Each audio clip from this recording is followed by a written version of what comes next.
ജയേട്ട, ഇന്നലെ ദല്ലാളന്തകുമാർ പറയുന്ന മറ്റൊരു ആരോപണം പ്രകാശ് ജാവദേക്കറുമായി ഒരു ചർച്ച ജയരാജൻ്റെ സാന്നിധ്യത്തിൽ നടത്തിയതാണ്. ഈ സുരേഷ് ഗോപി തൃശ്ശൂർ മത്സരിക്കുന്നു, അവിടെ ചില സെറ്റിൽമെൻറ്റിൻ്റെ ഒക്കെ ഭാഗമായി ജയരാജനുമായി സംസാരം നടന്നെന്നാണ് പറയുന്നത്. ഞാൻ യഥാർത്ഥത്തിൽ ജാവേദ്കർ കണ്ടിട്ട് എത്ര മാസമായി എന്നെ കാണാൻ വന്നതാണ്. ഞാൻ തിരുവനന്തപുരത്ത് എൻ്റെ മകൻ്റെ ഫ്ലാറ്റിൽ എൻ്റെ മകൻ്റെ കുട്ടിയുടെ പിറന്നാളിൽ പങ്കെടുക്കാൻ പോയത്. ഞാനവിടെ പോലും വളരെ കുറവാണ്. ഞാൻ എവിടെയാണ് ഉള്ളതെന്ന് ഒരാൾ മകനോട് ചോദിച്ചു. അച്ഛൻ എവിടെയുണ്ട്? ഫ്ലാറ്റിൽ നിന്ന് മകൻ്റെ ജന്മദിനാണ്, പിന്നെ ഇവിടെയുണ്ട്. ഒരു 10 മിനിറ്റ് കാണുമ്പോൾ കാണാം രണ്ടാളിങ്ങനെ കയറി വരും. അപ്പം കണ്ടപ്പോൾ തന്നെ ഇത് എനിക്ക് തോന്നി ജാവദേക്കർ അല്ലേ. അപ്പോൾ എനിക്ക് തന്നെ അത്ഭുതമായി.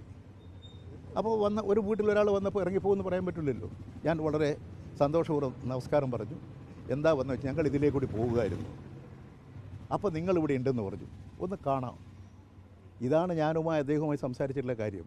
അദ്ദേഹം രാഷ്ട്രീയ കാര്യങ്ങൾ സംസാരിക്കാൻ ഞാൻ പറഞ്ഞു, അത് ഞാനുമായിട്ട് വേണ്ട, നിങ്ങൾ രാഷ്ട്രീയ കാര്യങ്ങൾ ഞാൻ ഇപ്പോൾ സംസാരിക്കാൻ ആഗ്രഹിക്കുന്നില്ല എന്ന് പറഞ്ഞ് ഞാൻ പറഞ്ഞു എനിക്കൊരു മീറ്റിംഗ് ഉണ്ട്, ഞാൻ ഇറങ്ങുകയാണ്, നിങ്ങളൊരു കാര്യം ചെയ്ത് ഇവിടെ ഇരുന്ന് ചായയൊക്കെ കഴിച്ചിട്ട് പോയാൽ. അപ്പോൾ വല്ല ഞങ്ങൾ ഇറങ്ങുകയാണ്. നിന്ന സ്ഥലത്ത് നിന്ന് വർത്താനം പറഞ്ഞ് ഞങ്ങൾ ഇറങ്ങി.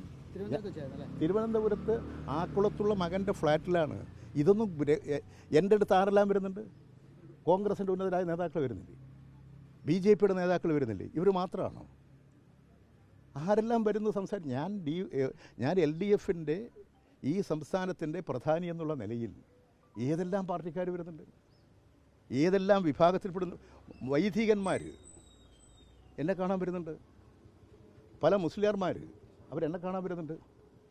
ഞാൻ ജനകീയ പ്രതിനിധി എന്നുള്ള നിലയിൽ, ഒരു ജനകീയനായിട്ടുള്ള LDF പ്രവർത്തകൻ എന്നുള്ള നിലയിൽ എൻ്റെ അടുത്ത് പല ആവശ്യങ്ങളുമായിട്ട് വരും, കാണും, സംസാരിക്കും.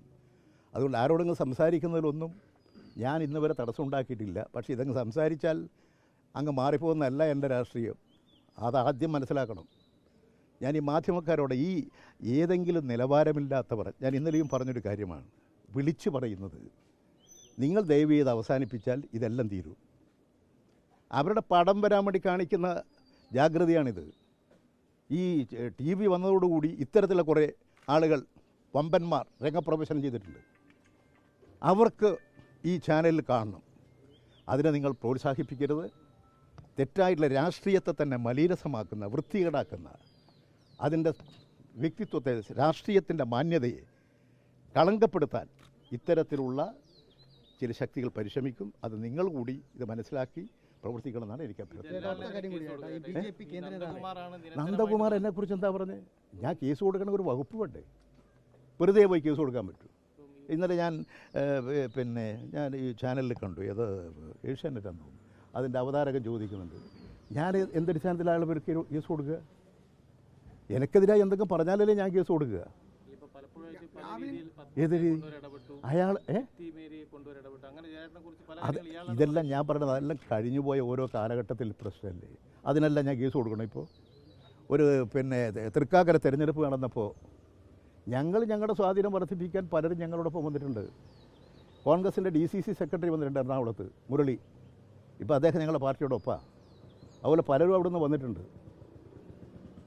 അത് ഞങ്ങളുടെ നയത്തിൻ്റെ ഭാഗമായിട്ട് ജനങ്ങളുടെ പിന്തുണ ഉണ്ടായിട്ടുണ്ട്. ആ പിന്തുണ ഞങ്ങൾ ശക്തിപ്പെടുന്നുണ്ട്.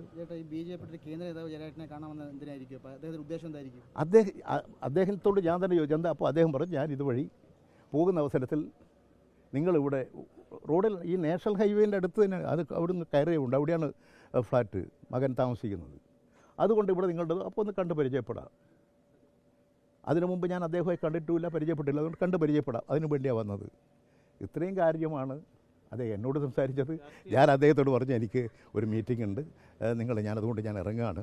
കാരണം അതുകൊണ്ട് ഞാൻ ഇറങ്ങുകയാണ്, നിങ്ങളിവിടെ ഇരിക്കൂ. ഞാൻ മകനോട് ഞങ്ങളൊരു ചായ കൊടുക്കും അദ്ദേഹത്തിന്. പക്ഷേ പറഞ്ഞൊന്നും വേണ്ട, ഞങ്ങൾ ഇറങ്ങുകയാണ്. ഞാൻ ഇറങ്ങുമ്പോൾ തന്നെ അദ്ദേഹം ഇറങ്ങി. ഒരു ഞാൻ പറഞ്ഞു, രാഷ്ട്രീയ കാര്യങ്ങളൊന്നും സംസാരിക്കാൻ ഞാനിപ്പോൾ ആഗ്രഹിക്കുന്നില്ലല്ലോ എന്നും പറഞ്ഞു. വേറൊരു വർത്താനമില്ല.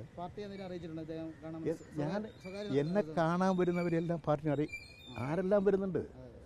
ഇതെല്ലാം പാർട്ടിനെ ഇന്ന് നാളുകൾ കാണാമെന്നൊന്നും പറയാൻ പറ്റില്ല. ഇത് അദ്ദേഹം ഒരു BJPയുടെ ഒരു ദേശീയ നേതാവാണ്. അദ്ദേഹം എന്നെ കാണണം, പരിചയപ്പെടണമെന്ന് ആഗ്രഹിച്ചു. ഞാൻ അദ്ദേഹം പോകുന്ന വഴിയിൽ റോഡിലെ ഒരു ഫ്ലാറ്റിൽ, എൻ്റെ മകൻ്റെ ഫ്ലാറ്റിലിരുന്നത്, അവിടെ വന്നു. അദ്ദേഹം പറഞ്ഞാലൊക്കെ ഞാനങ്ങ് മാറൂ. എന്താ ഈ ഇന്ത്യൻ പ്രധാനമന്ത്രി പറഞ്ഞാൽ ഞാൻ അനങ്ങുന്ന ധരിച്ചേ, അത് സുധാകരനെ നോക്കിക്കൊള്ളാം. അപ്പോൾ അദ്ദേഹം അതിനുള്ള ആളല്ല ജയരാജൻ. ഒരു ലക്ഷ്യം വെച്ചാൽ വന്നെന്ന് കരുതുന്നുണ്ടോ എന്തെങ്കിലും? ഞാൻ അപ്പോഴും ഇപ്പോഴും ധരിക്കുന്ന അങ്ങനെ പ്രത്യേക ലക്ഷ്യമുണ്ടെന്ന് എനിക്ക് തോന്നുന്നില്ല. അദ്ദേഹം ഞാൻ പറഞ്ഞു എന്താ വന്നത്, അല്ല ഞങ്ങൾ ഇവിടെ പിന്നെ നിങ്ങൾ ഇവിടെ ഉണ്ടെന്ന് അറിഞ്ഞു വന്നതാണ്. അതേപോലെ രാഷ്ട്രീയ കാര്യത്തിൽ അപ്പോൾ ഞാൻ പറഞ്ഞു ഞാനത് പിന്നെ രാഷ്ട്രീയ കാര്യങ്ങളൊന്നും ഇപ്പോൾ സംസാരിക്കാൻ സമയമില്ല, ഞാൻ പോകുന്നുണ്ട്, എനിക്കൊരു മീറ്റിംഗ് ഉണ്ട്. ഓ വളരെ താങ്ക്സ് പറഞ്ഞു. നിങ്ങളെ എന്നോട് പറഞ്ഞു കാണാൻ കഴിഞ്ഞത് വളരെ സന്തോഷം എന്ന് പറഞ്ഞ് പിരിഞ്ഞു. എന്നോടൊപ്പം തന്നെ ഇറങ്ങി അദ്ദേഹം. ഞാൻ പറഞ്ഞു ജയരാജനോട് രാഷ്ട്രീയ ബോധ്യം കാണില്ല പല കാര്യങ്ങളിലും. പ്രകാശ് ജാവദേക്കർ കുരുക്കുമായി വന്നതാണെന്ന് മനസ്സിലാക്കുന്നു. അങ്ങനെ അല്ല, ഞാൻ അദ്ദേഹം പറഞ്ഞതിൽ വിശ്വസിക്കുകയാണ്. അതുവഴി പോകുമ്പോൾ എന്നെ പരിചയപ്പെടാനും ഞാനൊരു പരിചയപ്പെടാൻ ഒരാൾ വന്നാൽ ഞാനതിനത് അവിശ്വസിക്കേണ്ട കാര്യം? എന്നോട് പറഞ്ഞ കാര്യങ്ങളേ എനിക്കുള്ളൂ, എനിക്കതേ പറയേണ്ട കാര്യമുള്ളൂ. പറയാത്ത കാര്യങ്ങളൊന്നും പറയേണ്ട കാര്യം എനിക്കില്ല.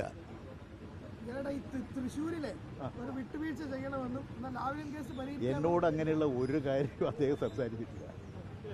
ഈ പറയുന്ന പലരും അവർക്കവർക്ക് വേണ്ടി എന്തെല്ലോ പറയുകയാണ്. എന്നോട് അങ്ങനെ ഒരു കാര്യവും രാഷ്ട്രീയ കാര്യങ്ങൾ എങ്ങനെ ഞാൻ പറഞ്ഞാൽ അതല്ല നമുക്ക് പിന്നെ ചർച്ച ഇത് ഞാൻ മാത്രം ചർച്ച ചെയ്യേണ്ടത്. രാഷ്ട്രീയ കാര്യങ്ങൾ എന്താണെന്നാണ് അദ്ദേഹത്തിന് അറിയേണ്ടത്. ഞാൻ പറഞ്ഞത് അതിപ്പോൾ എനിക്ക് സമയം ഞാൻ പോവുകയാണ്. അദ്ദേഹത്തിൻ്റെ ഇപ്പോൾ ഈ നന്ദകുമാറുണ്ട്, രണ്ടുപേരുണ്ട്. ഒന്നുമില്ല, നന്ദകുമാറാണ് ഇദ്ദേഹത്തെയും കൂട്ടി വരുന്നത്. എനിക്കറിഞ്ഞുകൂടാ. ഞാൻ ഇത് കണ്ടപ്പോൾ തന്നെ അത്ഭുതപ്പെടുകയാണ്. അപ്പോൾ ഞാൻ ഇവരോട് പറഞ്ഞത് ഞാൻ ഇറങ്ങട്ടെ എന്ന് പറഞ്ഞു. അദ്ദേഹവും എന്നോടൊപ്പം നിലം നന്ദകുമാറെ ഈ പറഞ്ഞതുപോലെ തന്നെ ഈ കാര്യങ്ങൾ പറയുന്നുണ്ടല്ലോ, ഈ തൃശ്ശൂരത്തെ കാര്യം പറയുന്നു, വിട്ടുവീഴ്ച. അപ്പോൾ അങ്ങനെ അദ്ദേഹം ആരോപണം എന്നോട് അദ്ദേഹം ഒരു കാര്യവും സംസാരിച്ചിട്ടില്ല. പിന്നെ എനിക്ക് ഹിന്ദി സംസാരം എനിക്ക് അത്ര പ്രിയമുള്ളത് എനിക്ക് കൈകാര്യം ചെയ്യാൻ പറ്റുന്നുമില്ല. അങ്ങനെ അധികം സംസാരിച്ചിട്ടില്ല. എനിക്കങ്ങനെ തോന്നുന്നുണ്ടെങ്കിൽ എന്തെങ്കിലും ഒരു കാര്യം വേണ്ട. താങ്കൾക്കെതിരെ ഗുരുതരമായ ആരോപണം ഉന്നയിച്ചേ, അതായത് പിന്നെ ലാവ്ലിൻ കേസുമായി ബന്ധപ്പെട്ട് ഒത്തുതീർപ്പിന് ശ്രമിച്ചു. അങ്ങനെയെങ്കിൽ അത് പറയുന്നവർ പരിശോധിക്കാന്നില്ല. എൻ്റെ അടുത്ത് ആകെ അദ്ദേഹം വന്നു, കണ്ടു, പരിചയപ്പെട്ട് എന്താ വന്നതെന്ന് ചോദിച്ചപ്പോൾ ഇതുവഴി പോകുമ്പോൾ നിങ്ങളെ കണ്ടത് പരിചയപ്പെടാൻ വന്നതാണ്. എങ്ങനെയുണ്ട് രാഷ്ട്രീയം? ഞാൻ പറഞ്ഞ രാഷ്ട്രീയമൊക്കെ പിന്നെ നമുക്ക് ചർച്ച ചെയ്യാം. തീർന്നു. പ്രകാശ് ജാവദേക്കറാണ് ജയരാജ ഈ പത്മജയൊക്കെ കൊണ്ടുപോയത്. അങ്ങനെ വഴിയെ പോകുന്ന നേതാവായിട്ട് അങ്ങനെ കരുതാൻ പറ്റുമോ? ലക്ഷ്യം വെച്ച് ജാവേദ്കറാണ് ഈ പത്മജ വേണുഗോപാലിനെ. അല്ല, എനിക്കത് ഞാൻ എൻ്റെ കാര്യമില്ലേ എനിക്ക് പറയാൻ പറ്റൂ. ജാവേദ്കറുടെ കാര്യം പറയാൻ ഞാനാരാ? ഞാൻ എൻ്റെ കാര്യം പറയുന്നു. എനിക്ക് പിന്നെ ഒരു കള്ളത്തരം പറയേണ്ട ഒരു കാര്യമില്ല. ഞാനുള്ള കാര്യം സത്യസന്ധമായിട്ട് അങ്ങ് പറയും, തുറന്ന് പറയും. പിന്നെ അവസരവാദികളും സ്വന്തം താല്പര്യക്കാരും കുറേ ആളുകൾ ഇങ്ങനെ നടക്കുന്നുണ്ട്. അവരുടെ കാര്യം അവർ നോക്കിക്കൊള്ളുക, നിങ്ങൾ നോക്കിക്കൊള്ളുക. ശരി, വലിയ തരത്തിലുള്ള ഒരു ഇടതുപക്ഷ അനുകൂലമായ തരംഗമാണ് കേരളത്തിൽ ഉണ്ടായിക്കൊണ്ടിരിക്കുന്നത്. അതിൻ്റെ എല്ലാ ലക്ഷണങ്ങളും ഇപ്പോൾ പോളിംഗ് ബൂത്തുകളിൽ കാണാൻ കഴിയും. ഇടതുപക്ഷം ചരിത്ര വിജയം നേടും.